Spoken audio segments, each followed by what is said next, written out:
사도행전 13장 42절부터 52절까지 돌아가면서 한 절씩 읽겠습니다. 그들이 나갈새 사람들이 청하되 다음 안식일에도 이 말씀을 하라 하더라. 회당의 모임이 끝난 후에 유대인과 유대교에 입교한 경건한 사람들이 바울과 바나바를 따르니 두 사도가 더불어 말하고 항상 하나님의 은혜 가운데 있으라 보나니라. 그 다음 안식일에는 온 시민이 거의 다 하나님의 말씀을 듣고자 하여 모이니 유대인들이 그 무리를 보고 시기가 가득하여 바울이 말한 것을 반박하고 비방하거늘 바울과 바나바가 담대히 말하여 이르되 하나님의 말씀을 마땅히 먼저 너희에게 전할 것이로되 너희가 그것을 버리고 영생을 얻기에 합당하지 않은 자로 자처하기로 우리가 이방인에게로 향하노라. 주께서 이같이 우리에게 명하시되 내가 너를 이방의 빛으로 삼아 너로 땅끝까지 구원하게 하리라 하셨느니라 하니 이방인들이 듣고 기뻐하여 하나님의 말씀을 찬송하며 영생을 주시기로 작정된 자는 다 믿더라. 주의 말씀이 그 지방에 두루 퍼지니라. 이에 유대인들이 경건한 귀부인들과 그 신의 유력자들을 선동하여 바울과 바나바를 박해하게 하여 그 지역에서 쫓아내니 두 사람이 그들을 향하여 발에 티끌을 떨어버리고 이고니온으로 가거늘 같이 봅니다. 제자들은 기쁨과 성령이 충만하니라. 아멘. 우리는 지난주에 바울이 비시디아 안디옥의 회당에서 선포했던 설교에 관한 말씀을 살펴봤습니다. 그 설교의 핵심은 분명합니다. 예수는 성경에 약속된 구원자라는 것, 그리고 죄인들을 대신하여 죽으시고 부활하신 그 예수를 믿으면 죄사함의 은혜를 받지만 그 예수를 거부하면 죄 가운데 멸망한다는 것입니다. 오늘 본문은 이 복음의 선포 후에 일어난 일들을 보여주고 있습니다. 바울의 설교가 끝나자 회당에 있던 사람들은 어떻게 반응을 합니까? 오늘 본문 42절에 보면 다음 안식일에도 이 말씀을 전해달라 이렇게 요청합니다. 하나님의 말씀, 복음을 더 듣고 싶어하는 갈망이 사람들 안에 일어난 겁니다. 또 43절에 보면 회당 모임이 끝난 후에 유대인과 유대교에 입교한 경건한 사람들이 많이 바울과 바나바를 따랐다 그럽니다. 유대인들과 유대교에 입교한 이방인들 가운데 많은 사람들이 복음을 듣고 예수를 믿게 되었다는 겁니다. 바울과 바나바는 이 새신자들에게 항상 하나님의 은혜 가운데 머물러 있으라 이런 권면을 해줬습니다. 그리고 그 다음 안식일이 되자 무슨 일이 일어났느냐? 그 도시의 온 시민이 거의 다 회당으로 모여들었습니다. 복음을 듣고자 모인 겁니다. 여러분, 이것은 놀라운 일입니다. 한 번의 설교를 했을 뿐인데 많은 사람들이 예수를 믿게 되었고 한 주 후에는 그 도시에 수많은 사람들이 복음을 듣고자 회당으로 몰려왔으니 얼마나 놀라운 일입니까?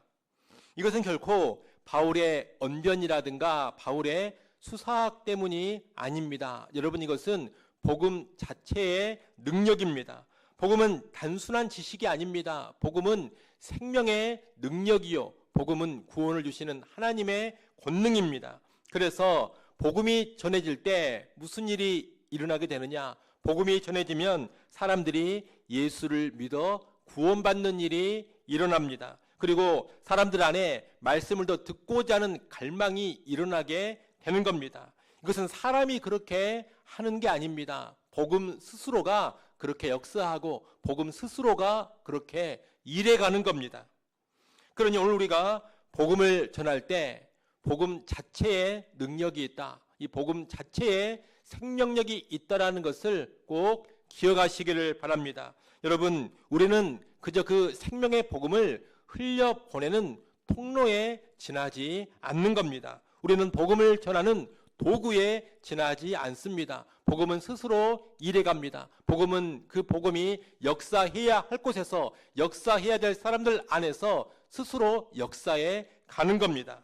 이를 꼭 기억하시고 우리 자신을 바라보지 마시고 스스로 일하고 스스로 역사하는 그 복음의 능력을 바라보면서 복음을 전하는 우리 모두가 될 수 있기를 바랍니다. 그런데 복음 앞에 이런 긍정적인 반응만 나타나지 않습니다. 45절에 보면 유대인들이 회당에 모여든 많은 무리를 보고 시기가 가득했다 그럽니다. 자기들의 영향력이 감소하고 바울과 바나바가 대중적으로 큰 인기를 얻는다고 생각해서 지금 시기에 빠진 겁니다. 사실 이렇게 사람들이 예수를 믿고 많이 모여드는 것은 복음의 능력이요 성령의 역사입니다. 그런데 유대인들은 복음의 능력이나 성령의 역사 이런 것은 생각지도 않습니다. 그저 우리를 따르는 사람이 많은가, 저들을 따르는 사람이 많은가, 우리의 영향력이 큰가, 저들의 영향력이 큰가, 이런 생각만 하고 있습니다. 그런 가운데 경쟁심, 시기심이 불타오른 겁니다. 시기가 가득한 유대인들은 바울이 전하는 말을 적극적으로 반박하고 비방했습니다. 사람들을 믿지 못하게 하고 확산되는 복음을 어떻게든 막아보려고 예를 쓴 것입니다. 이들은 복음 앞에서 부정적인 반응을 보이는 자들이다, 이렇게 말할 수가 있겠습니다. 여러분, 복음 앞에는 언제나 이 두 가지 반응이 함께 나타납니다. 믿음의 반응과 대적의 반응, 이 두 반응이 함께 나옵니다. 그러니 오늘 우리가 복음 사역을 할 때 반대자들을 만나는 것, 대적자들을 만나는 것을 결코 이상하게 여기지 않아야 합니다. 반대자들은 반드시 나타나기 때문입니다. 특히 이 반대자들은 교회 밖에만 있는 게 아닙니다. 때로 교회 안에도 복음의 반대자들이 있습니다. 오늘 본문도 보면 여러분, 시기심에 불타서 복음을 반대하고 복음을 대적하는 자들이 어떤 사람들이었습니까? 이방인들이 아니었습니다. 유대인들이었습니다. 여러분, 유대인들이 누굽니까? 이 유대인들은 여호와 하나님을 알고 여호와 하나님을 예배하며 섬기는 사람들입니다. 구약 성경을 믿고 따른다는 사람들입니다. 또 하나님께서 성경을 통해 약속하신 메시아를 기다리고 있던 그런 사람들입니다. 한마디로 말하면 신앙인들이라는 겁니다. 어찌 보면 신앙인으로서 복음 앞에 가장 열린 마음으로 환영해야 하는 사람들이 바로 유대인들입니다. 그런데 이 유대인들이 지금 복음을 가장 적극적으로 반대하고 적극적으로 대적을 하고 있습니다. 이처럼 복음 사역을 감당하다 보면 하나님과 예수를 믿는다는 교회 안에서 반대자들이 나타나는 경우가 있다는 겁니다. 여러분 잘 아시는 것처럼 중세교회가 타락했을 때 잃어버린 복음을 다시 발견하고 그 복음을 선포했던 사람들이 종교개혁자들입니다. 그런데 이 종교개혁자들을 가장 혹독하게 핍박했던 사람들이 누굽니까? 중세 로마 카톨릭 교회였습니다. 수많은 복음의 사역자들이 로마 카톨릭 교회에 의해서 추방을 당했고 옥에 갇혔고 목숨을 잃었습니다. 복음의 선포를 가장 강력하게 대적한 자들이 정작 교회 안에 지도자들이었던 겁니다.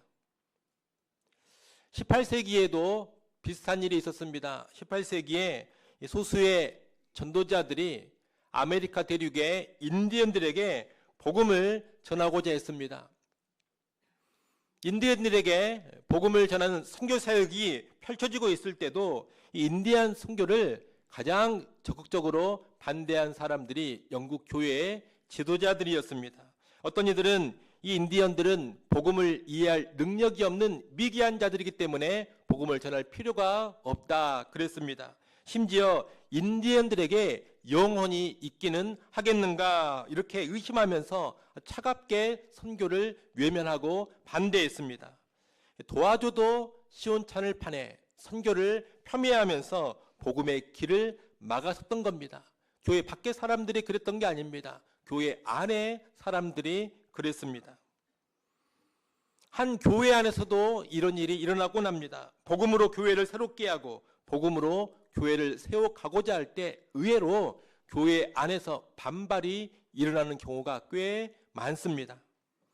여러분, 이런 일들은 모두 다 복음에 대한 저항과 반발입니다.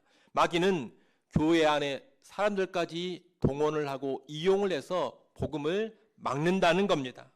하지만 여러분, 강하게 흐르는 물일수록 바위에 부딪힐 때 소리가 큰 법입니다.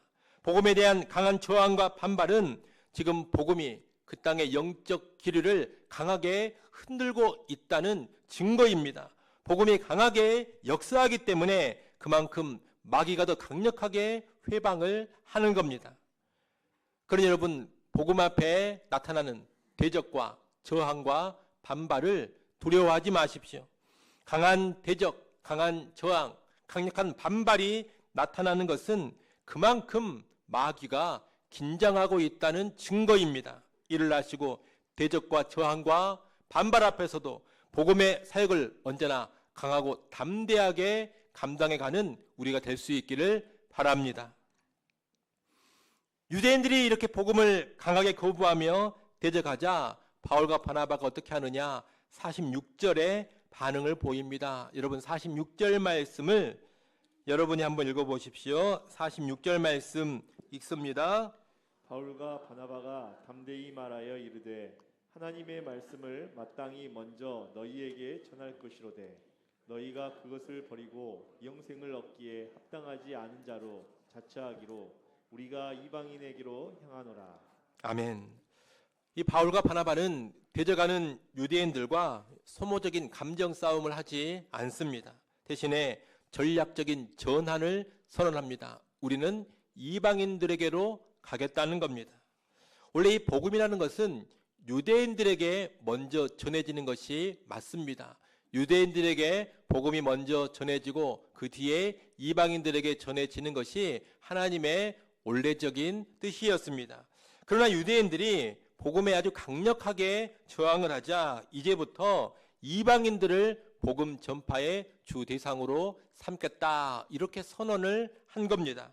바울과 바나바는 이것이 우연이 아니라 하나님의 계획이라는 것을 47절에서 말합니다. 47절의 말씀처럼 바울과 바나바는 이제 주의 명령을 따라서 이방에 배치되어 땅끝까지 구원하는 사람들이 될 것입니다. 여러분, 이 복음이라는 것은 거대한 물줄기와도 같습니다. 대적하는 자들이 있다고 해서 멈추지 않습니다. 계속해서 전진해 갑니다. 유대인들이 복음을 막자 복음은 유대인을 틀어서 이방인이라는 더 넓은 땅으로 더 빨리 흘러가게 됐습니다. 그 결과가 무엇입니까? 48절, 49절입니다. 이방인들은 듣고 기뻐하면서 하나님의 말씀을 찬송했고 영생을 주시기로 작정된 자는 다 믿었습니다. 그리고 주의 말씀이 그 지방 비시디아 안디옥 지방에 두루 퍼졌습니다. 여러분, 유대인들의 강력한 저항으로 인해서 복음 사역이 위축될 것 같았는데 그렇게 되지 않았습니다.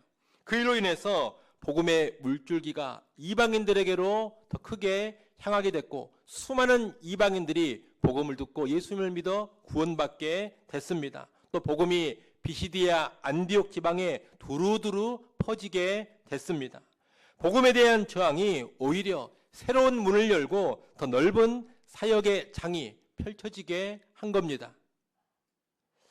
여러분, 사람이 복음의 문을 막아서면 우리 하나님은 또 다른 문을 열어 가십니다. 복음의 장애문은 하나님의 손 안에서 새로운 길이 되어집니다. 우리 하나님은 어떤 분이시냐? 복음의 대적, 복음의 장애물까지 사용하셔서 복음을 더욱 전진시키시는 그런 하나님이신 겁니다. 그러니 오늘 우리는 복음의 대적들이나 사역의 장애물로 인하여서 낙심하면 안 되겠습니다. 인간적인 생각으로만 생각한다면 복음의 대적들이 나타나고 사역의 장애물이 눈앞에 보이면 왠지 낙담이 됩니다. 왠지 실망스러워지고 뭔가 포기하고 싶은 그런 마음이 들기도 합니다. 하지만 그럴 필요가 없다는 겁니다. 우리는 부정적인 생각에 사로잡혀서 의기소침하지 않아야 합니다.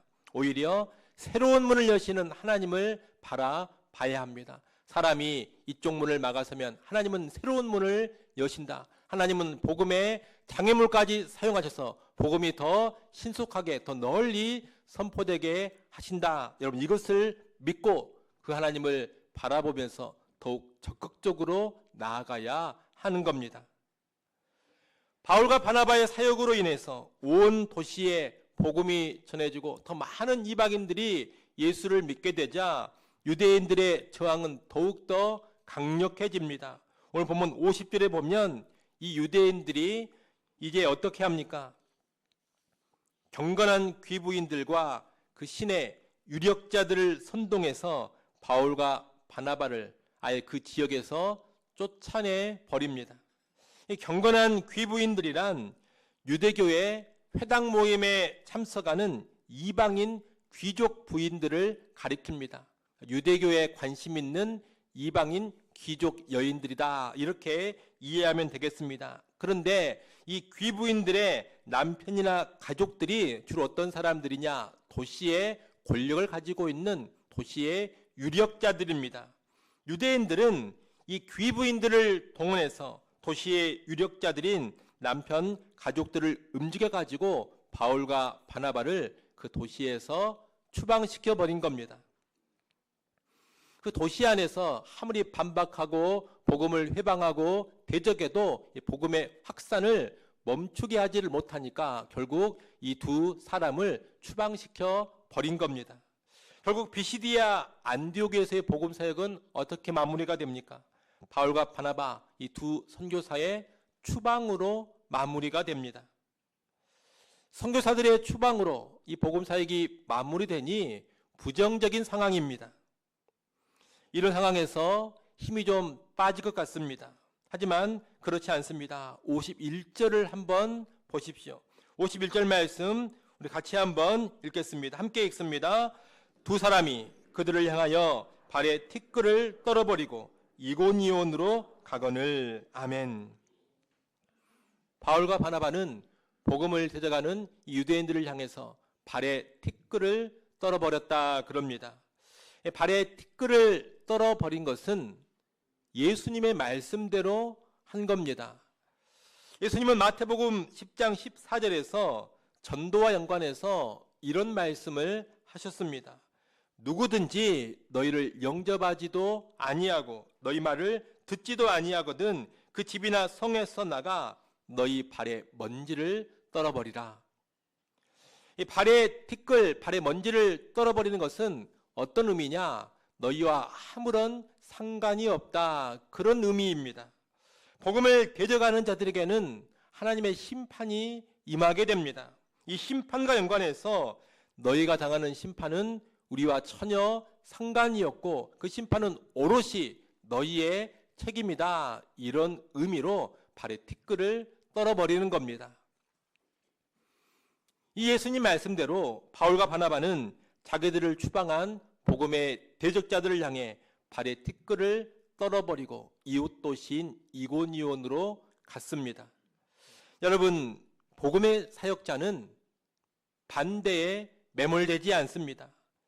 거절에 상처받아서 의기소침해지거나 대적에 낙심해서 사역을 포기하지 않습니다. 그들의 처분은 하나님께 맡겨버리고 떠날 곳을 떠나서 새로운 곳으로 계속해서 전진하며 가는 겁니다. 오늘날 우리가 전도하거나 또 사람을 도울 때도 마찬가지입니다. 여러분, 우리가 복음을 전하고 말씀을 가르치다 보면 전혀 반응이 없는 사람들이 있습니다. 때로 저항하고 대적하는 사람들도 있습니다. 근데 여러분, 그런 사람들로 인해서 마음고생하거나 힘들어할 필요가 없습니다. 발에 티끌을 떨어버리면 되는 겁니다. 계속 부정적으로 반응하는 그들을 하나님께서 다루시리라, 그렇게 믿고 그들을 떠나서 다른 이들에게로 가서 복음을 전하고 말씀을 가르치면 되는 겁니다. 여러분, 부정적인 사람들, 불신앙이 가득한 사람들에게 너무 매여 있지 마십시오. 그들로 인해서 내가 크게 상처받을 필요도 없고 그들 때문에 내 사명을 포기할 필요도 없습니다. 내 발걸음을 무겁게 할 필요도 없습니다. 우리는 사람들의 반응과 무관하게 복음을 들고서 계속 전진하며 나가는 겁니다. 혹시 주변의 반응이 영 좋지 않은 사람들이 있습니까? 저항자들, 대적자들이 있습니까? 하나님께 맡기고 돌아서십시오. 그들을 미워하라는 말이 아닙니다. 무관심하라 이런 말이 아닙니다. 이제 내 힘으로 어쩔 수 없으니 하나님께 맡기고 돌아서라는 겁니다. 그 사람에게 계속 매여 있지 마시고 다른 사람들에게 가십시오. 그것이 성경적으로 합당한 원리입니다. 바울과 바나바는 이렇게 발에 티끌을 떨어버리고 이웃도시 이고니온으로 갔습니다. 복음이 이고니온으로 전진해 가고 있는 겁니다. 그리고 바로 이어서 오늘 본문에 보면 더 놀라운 장면이 나옵니다. 비시디아 안디옥에 남겨진 예수 믿는 신자들, 제자들의 모습입니다. 지금 이들에게 복음을 전해줬던 바울과 바나바, 이 선교사들이 추방당해서 그 도시를 떠났습니다. 여러분, 지도자들이 지금 사라져버린 것 아닙니까?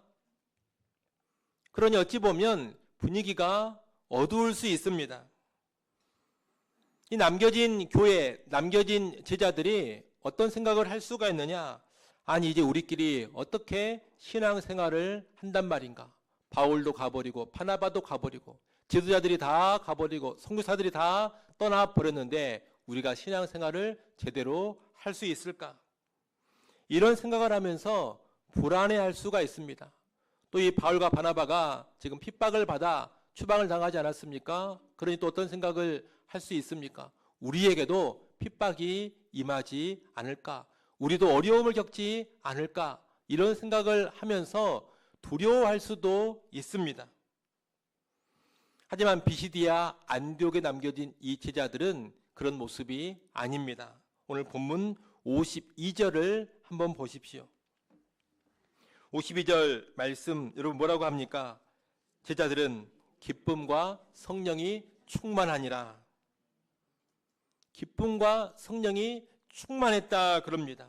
제자들은 우울함도 불안함도 두려움도 가지고 있지를 않습니다. 선교사들은 떠났습니다. 지도자들이 순식간에 사라져 버렸습니다. 그런데도 기쁨이 충만합니다. 성령으로 충만합니다.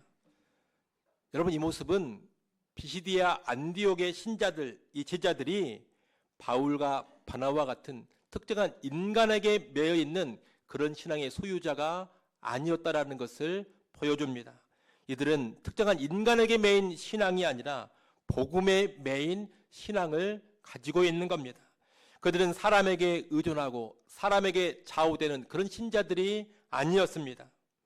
비시디아 안디옥의 제자들은 바울과 바나바가 전해준 예수님의 복음에 매여 있는 그런 신자들이었던 겁니다. 여러분 43절 중반절을 한번 보십시오. 43절 중반에 보면 여러분 이 제자들이 누구를 따랐다고 합니까? 바울과 바나바를 따랐다 그렇게 말하고 있습니다. 이 바울과 바나바를 따랐다라는 말은 이들이 바울과 바나바를 지도자로 따르면서 이 바울과 바나바를 통해 말씀을 배웠다는 의미입니다. 하지만 이들은 그저 바울과 바나바의 제자가 된 게 아니었습니다. 이들은 실제로 결국 누구의 제자가 된 겁니까? 이들은 예수의 제자가 된 겁니다. 그러했기에 선교사들이 추방당한 상황에서도 전혀 흔들리지 않았습니다. 지도자들이 떠났지만 그들이 가지고 있는 복음으로 인하여 기쁨이 충만했고 성령으로 충만했습니다.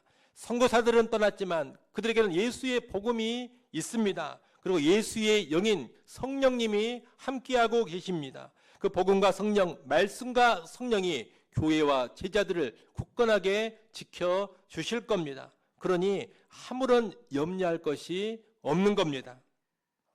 여러분, 복음은 특정 인간에게, 특정 사람에게 매이지 않습니다. 이 복음은 특정 특정 지도자와의 관계 안에서만 맴돌고 있는 게 아닙니다. 복음은 사람을 넘어서 역사합니다. 복음은 선교사, 지도자, 목사를 넘어서서 전진해 가는 겁니다. 그러기에 참된 복음이 전해지고 참된 복음이 가르쳐지는 곳에서는 사람에게, 특정 인간에게 의존하는 신앙이 자리 잡지 않습니다. 물론 우리가 오해하면 안 됩니다. 사람의 도움을 받는 것은 우리 신앙에 있어서 꼭 필요한 일입니다. 좋은 지도자를 통해서 복음을 들어야 되고 좋은 지도자를 통해서 말씀을 배워야 합니다. 좋은 말씀의 사역자, 경건하고 거룩한 지도자를 만나는 것은 정말 큰 복입니다. 하나님은 그 사람을 사용하셔서 복음을 듣게 하시고 말씀을 배우게 하시고 믿음을 자라게 하십니다. 그러니 그 사람의 지도를 받고 따를 필요가 분명히 있습니다. 오늘 본문에도 비시디아 안디옥의 제자들이 바울과 바나바를 따랐다, 그렇게 기록하고 있지 않습니까? 그러나 그럼에도 불구하고 복음은 결코 그 사람에게 신앙을 의존케 하지 않습니다. 그 사람이 떠나면 신앙이 흔들려버리고 그 사람이 사라지면 신앙이 무너지게 하지 않습니다. 복음은 특정 인간의 제자가 아닌 반드시 예수의 제자를 만들어냅니다. 그래서 사람과 상관없이 기쁨과 성령이 충만하게 하고 좋은 스승이 떠나고 위대한 지도자가 떠나도 복음을 위해서 계속해서 살아가게 합니다. 복음은 사람을 넘어서서 계속 전진하는 힘을 만들어 준다는 겁니다. 오늘 우리에게 바로 그런 진정한 복음의 능력이 역사하고 있는가 한번 잘 돌아보시기를 바랍니다. 다 그런 것은 아닙니다만 한국 교회 안에 문제 중에 하나가 뭐냐? 지도자들에게 너무 매여 있는 겁니다. 이게 예수의 제자인지 목사의 제자인지 헷갈릴 때가 많이 있습니다. 위대한 지도자가 은퇴하면 떠나면 되는데 나 주지를 못합니다. 계속해서 그 사람을 붙잡고 있으려고 합니다. 하지만 여러분, 진정한 복음은 그렇게 일하지 않습니다. 시원스럽게 보낼 사람은 보내주는 것이고 우리에게 있는 예수 그리스도, 우리에게 있는 복음 붙잡고 나아가는 것이 참된 신앙이요 건강한 신앙인 것입니다. 오늘 우리에게는 바로 그런 진정한 복음의 역사가 있기를 바라고 그런 건강한 신앙이 꼭 자리 잡기를 바랍니다. 이제 말씀을 정리합니다. 여러분, 복음은 멈추지 않습니다. 사람들은 복음을 받아들이기도 하고 거부하기도 합니다. 때로 복음 앞에서 강력한 핍박이 나타나기도 합니다. 하지만 그런 일들이 있다 하더라도 복음은 멈추지 않습니다. 복음은 계속해서 전진합니다. 사람이 막아서면 하나님은 다른 길을 여십니다. 위대한 지도자가 떠나도 복음은 계속 역사하면서 전진해 갑니다. 복음은 사람을 넘어 역사하는 하나님의 권능입니다. 여러분, 이 복음이 지난 2000년 동안 전진하면서 오늘 우리에게까지 이르렀습니다. 그리고 이 복음은 지금도 계속해서 전진하고 있습니다. 오늘 우리가 이 복음의 전진에 쓰임받는 사람들이 되기를 원합니다. 여러분, 사람의 반응에 흔들리지 마시고 복음의 능력을 믿고 여러분 있는 곳에서 복음을 담대하게 전하십시오. 사람에게 매이지 마시고 오직 예수와 예수의 복음의 메인, 복음의 일꾼들이 되십시오. 그래서 우리를 통해서 더 많은 영혼들이 살아나고 우리를 통하여서 하나님 나라가 확장되는 귀한 역사 일어날 수 있기를 간절히 바랍니다. 기도합니다. 살아계신 하나님 아버지, 오늘 우리에게 생명의 복음을 주셔서 감사합니다. 복음으로 구원받은 우리가 이제 이 복음을 전하는 삶에 깨어있게 하여 주옵소서. 전진하는 복음의 능력을 확신하고 사람의 반응과 상황에 흔들리지 않게 하여 주시옵소서. 또한 우리의 신앙이 사람에게 매이지 않고 예수 그리스도의 복음에 굳게 매이게 하여 주옵소서. 우리의 삶을 통하여 복음이 더 널리 흘러가게 하시고 더 많은 영혼들이 주께로 돌아오는 일이 펼쳐지게 하여 주옵소서. 예수님의 이름으로 기도드리옵나이다. 아멘.